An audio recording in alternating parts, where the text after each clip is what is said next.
All right, let's dive in. We've got some fascinating source material today looking at how math connects to the real world in unexpected ways. Yeah, and today's focus is forest resources technology. A really critical field. And the connection highlighted in the sources is kind of surprising. It is. We're talking about using differentiation, calculus to understand forest fire spread. Specifically, how the speed of a fire spread changes depending on the wind.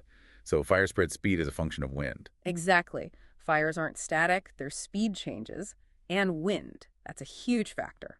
So if you, the listener, are maybe studying differentiation and integration right now, or remember it, this deep dive is really going to show how these concepts aren't just textbook exercises. Not at all. They are genuinely vital tools out there. Okay, so let's unpack that. Our mission today is to figure out why. Why is differentiation the right tool for this problem? Why use it for wind and fire speed? Well, fundamentally, differentiation is about rates of change. I mean, how quickly does one thing change when another thing changes? Right. So in this case, how fast does the fire speed change Mm-hmm. when the wind speed changes? Precisely. You could think of fire spread speed, let's call it S, depending on wind speed, WS. So S is a function of W. SW, Yeah. yeah.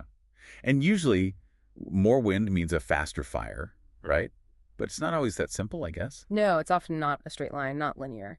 And differentiation, that lets us look at the instantaneous rate of change, calculating DSDW. DSDW. Okay. So what does that number, that derivative, actually tell someone on the ground? What's the practical meaning? It quantifies the sensitivity. It tells you, okay, at this specific wind speed we're seeing now, exactly how much faster is the fire likely to spread if the wind picks up by, say, 1 mile per hour.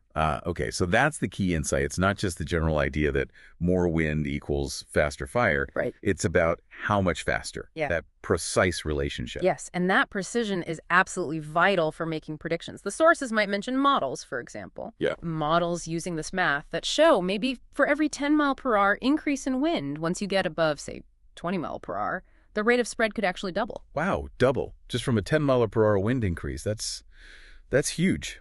It is. And that specific sensitivity, that's what the math reveals. It helps forecast a fire's path much, much more accurately than just intuition. I can see how that would be critical.